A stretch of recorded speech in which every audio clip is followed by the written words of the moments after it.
د کرم نه دوای ځان لره واخله مینګوره کې کباب خوره د میرجونه بله خېټه دې صفا که د چینجونه مینګوره کې کباب خوره د میرجونه بله خېټه دې صفا که د چینجونه. السلام علیکم پین امید لرم چې ښه به یې او برابر به یې. نو بله ویډیو موږ پوسټ کړل وه خو په هغې کې ډېرو کسانو بیا تپوس کوو چې لکه د دوايانې لکه دا چا سره میلاویږي او دا څه قسمه دغه کوي. نو اوس به موږ تاسو ته د حکیم صاحب نه یو څو خبرې کوو هغه به د دې دوايانو دا طریقه مو ښیي او دا به دغه مو کې چا سره خرڅېږي نو دا دلته کې د غریب همدرد دواخانه کې هم خرڅېږي او حبیب دواخانه کې هم خرڅېږي. خاص به مین چوک کې چې تپوس وکړو هر څوک به یې ته وښیي مټه مین چوک کې تپوس وکړو هر څوک به یې ته وښیي. نو اوس به موږ د حکیم صاحب سره یو څو خبرې کوو او ویډیو تر اخره پورې وګورئ او شیر یې کړئ. ډیره مهرباني وطندارو مسافرو کلیوالو السلام علیکم. سلام نه بعد عرض دا دی دا دوايي چې دا بل ما خبره کړې وه خو دا بوتلې نه وې دا ما اوس را پیدا کړې نو مطلب دا چې دا 3-4 قسمه کار کوي. یو خو د بدن د معدې هره بیماري ختموي د بدن لکه جلاب جاړ پخوا به د مشرانو دا څکله نو د هغه به د کال 12 میاشتې ښه د معدې بیماریانې به نه وې.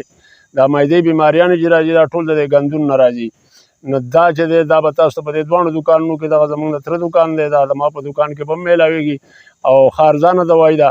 او بل د بایسیرو کار هم کوي. بل چې د چا وزن ډېر غټي په هغې کې هم کار کوي ډېر ښکلی کار کوي لکه د ټولې بدن صفایي د خېټې صفایي کوي او مطلب دا دی چې یو ورځ د سړي لکه دغه د سخت شي نه لږ پالي او نرم شی وخوري نو بیا د کال 12 میاشتې په کال کې چې دا یو بوتل څکي د الله په حکم سره نو د لکه ټول طبیعت به برابري او دی به لکه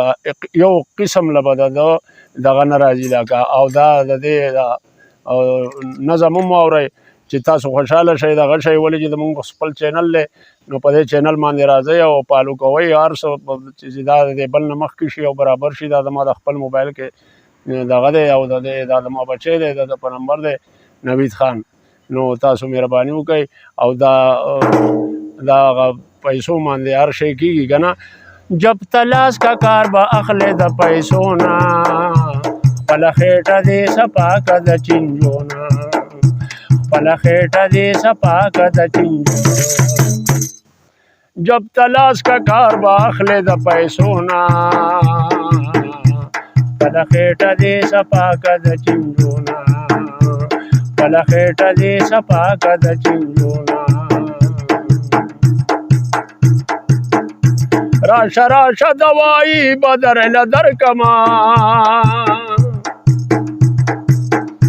راشه دوايي بدرله درکما رنگ دې تور شو درته ویمه د رنجونه رنگ دې تور شو درته ویمه د رنجونه خپله خېټه دې صفا که د چینجونه خپله خېټه دې صفا که د چینجونه جب تلاش کا کار با اخلی د پیسو نه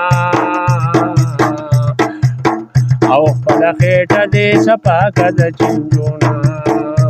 خپله خېټه دې صفا که د چینجو.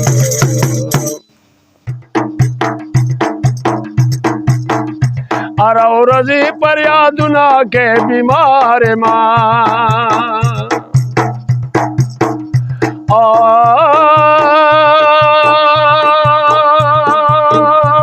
هر ورځ فریادونه کې بیمار یما کار خراب شو د غوړو او مسالو نه خپله خېټه دې صفا که د چینجو نه کار خراب شو د غوړو او مسالو نه خپله خېټه دې صفا که د چینجو نه جب تلاش کا کار با اخلی د پیسو نه خپله خېټه دې صفا که د چینجو نه خپله خېټه دې صفا که د چینجو نه مخکې ګوره تا په هر محفل کې ناست وې مخکې ګوره تا په هر محفل کې ناست وې اوس ځان دې ویستو اوس د دغې خو سړو نه خپله خېټه دې صفا که د چینجو نه خپله خېټه دې صفا که د چینجو نه او د کرم نه دوای ځان لره واخله د کرم نه دوای ځان لره واخله منګوره کې کباب خوره د میرجونه بله خېټه دې صفا که د چینجونه منګوره کې کباب خوره د میرجونه بله خېټه دې صفا که د چینجونه منګوره کې کباب خوره د میرجونه بله خېټه دې صفا که د چینجونه او بله خېټه دې صفا که د چینجو جب تلاش کا کار واخلې د پیسو نه بله خېټه دې صفا که د چینجونه بله خېټه دې صفا که د چینجو. دغه زمونږ یو نظم و د دوایانو په حواله کې. نو که تاسو زموږ په دې پیج کې نوي یو نو دا پیج سره لایک کړئ او فالو کړئ. نو دا غټ موبایل دا حکیم صاحب دا نو دا ډېر په کور کې دی ګرځولی نه شي. د سره وړوکی موبایل دی نو که تاسو د سره ډایرکټ رابطه کولی شئ نو له پاسه ما نمبر لیکلی دی په دې باندې سره رابطه کوئ. والسلام.